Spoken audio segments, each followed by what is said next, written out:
All right, guys. So we're back with another one. Men Against Nonsense. Again, in the first part of this, we saw that the young man had moved in with his girlfriend's sister, and so his girlfriend and his girlfriend's sister were staying in this residence. The girlfriend's sister and the guy signed the lease, and the girlfriend wasn't even on the lease. I mean, it's absolute insanity. So, like I said, you gotta have a no nonsense policy if you want to be a real man in this world.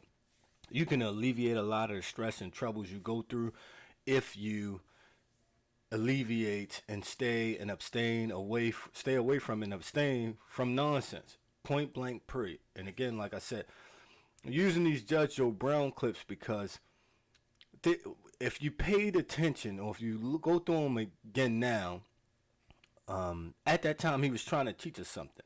And so we want to glean those things and we want to use that. Again, this is a movement. This is not entertainment. So even though some of these clips may have some hilarious moments, just remember, don't just laugh. Look at what you missed maybe the first time you watched some of these clips as you were growing up. Or even if you were already an adult at the time. Just things you missed because you were just enjoying yourself because it was television. So let's get into this. Maybe that is the problem. You don't listen. I was listening, but okay, you're right, fine. Like I stated, and I have proof to show, 25% of my check was being garnished each and every week. Is there anything that I said that you're not understanding? Or is it something that you might have said that I didn't understand because I'm still not understanding because I'm obviously still saying the same thing? I'm just trying to get you to answer some specific and necessary questions. Okay, so like I stated, after that, basically, like I said, I'm suing him for the portion that was garnished from me each and every week. Okay, that's basically it. We'll be right back with Judge Joe Brown. We were wondering what she was paying because she didn't pay anything. You didn't pay nothing. Nothing. So we didn't have nothing. Where was the money at? We're back with Judge Joe Brown. The plaintiff in this case says she signed a lease with her sister's boyfriend and moved in with both of them. She says she was garnished for back rent when they were all evicted. Let's take a look. Now, you, in your apartment, were living with her sister, is that right? Yes, my girlfriend, yes. Come on, stand up. You were staying there with the defendant, right? Yeah. And your sister moved in with her entourage. Children, Your Honor, children. Yes, my niece and my little sister. Gathering. How cozy. It was a 3-bedroom, 2-bedroom, then however you want to call it. Me and my girlfriend, we shared a room. She had her own room. And then her daughter and her sister had her own room. And we wasn't splitting no $5.15. I was paying $6, and she was paying the difference. Whenever she could pay $5.35. Object. Okay, don't interrupt. But he lying.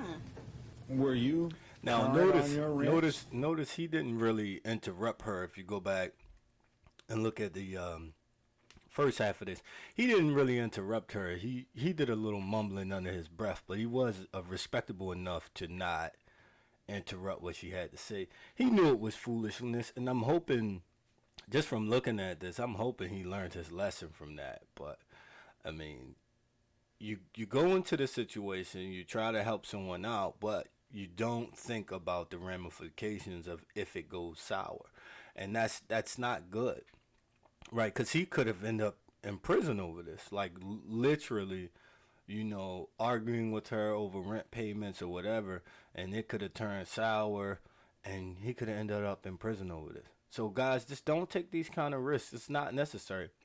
If you want to help somebody, find a way that doesn't put you at risk, right?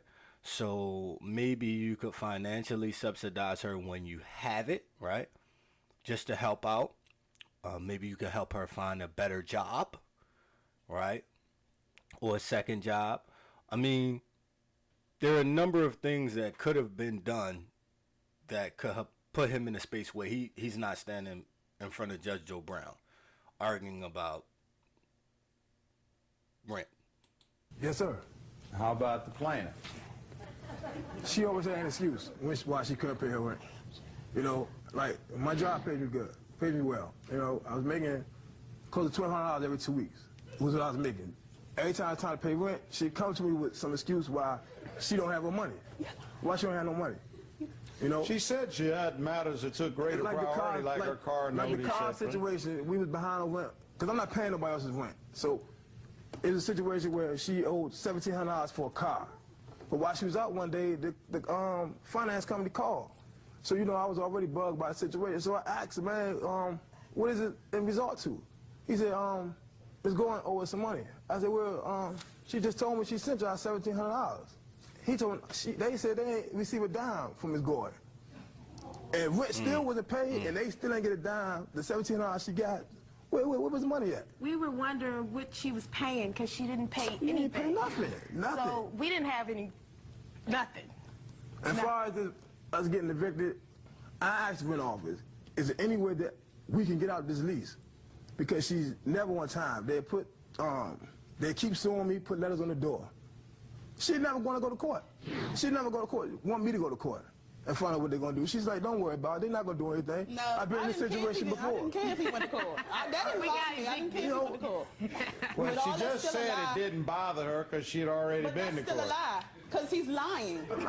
He's lying. You just If stayed you with... care that so much, if you care about it so much, go to court. I went to court. I took No, you off. didn't. I took off. I went to No, court. you didn't. No, you didn't. You just said you don't So like, you're not paying nobody else's. See what situation he put himself in, trying to be nice, trying to appease his girlfriend, and it just wasn't his problem. And it's not. I'm not being cold about this. It just wasn't his problem. Her sister would have had to step up for her sister, right? They worked that out. Even if they were engaged, that wasn't his responsibility. It wasn't his girlfriend. It wasn't his girlfriend's children involved, and I understand there's another little sister involved. So again, he did what would seem admirable, but he took a nosedive into chaos when he made that decision. And we, as Men Against Nonsense, again have to make that better decisions. We have to sit back and think about this. What if this happens? What if this goes wrong? And I know you can drive yourself crazy with the what ifs, but we have to be wise enough to really, really think through the results of an action, the consequences of an action, and look at it and say, you know what? This looks like a bunch of confusion. This looks like nonsense. I'm gonna abstain. I'm sorry, I can't help you with this. Rent. I'm not paying you your pay rent. her portion.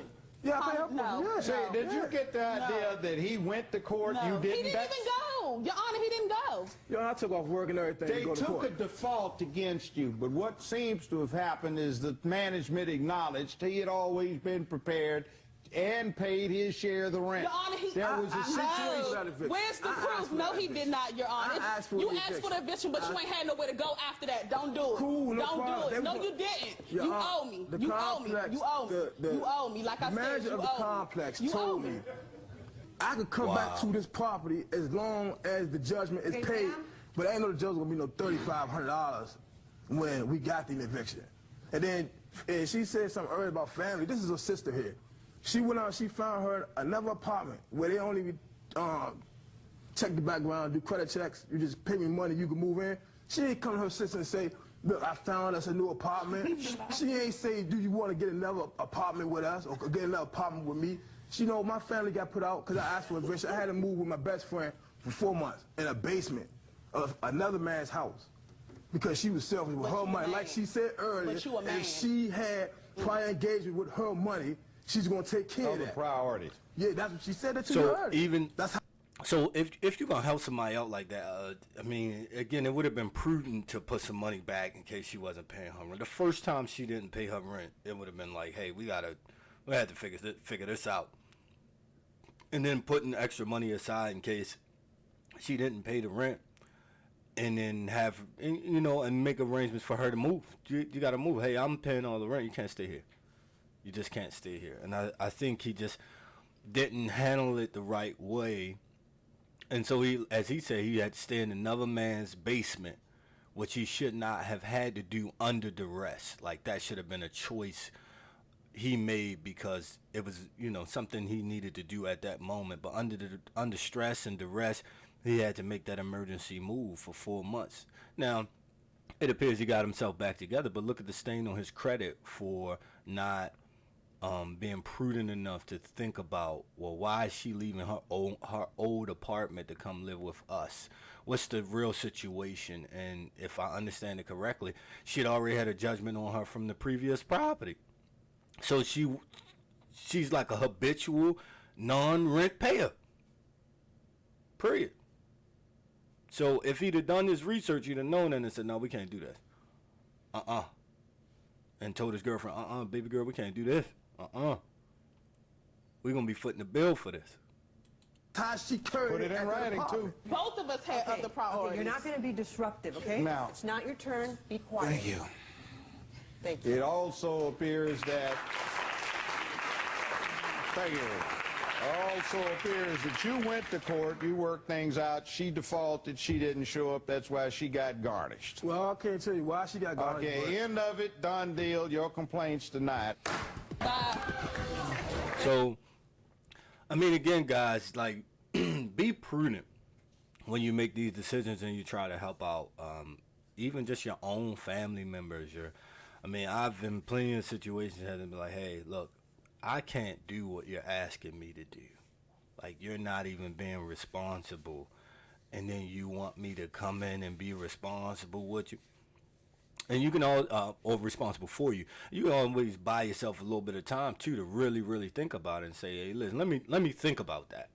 You know what I'm saying? I can't make any promises right now. Let me think about that, right?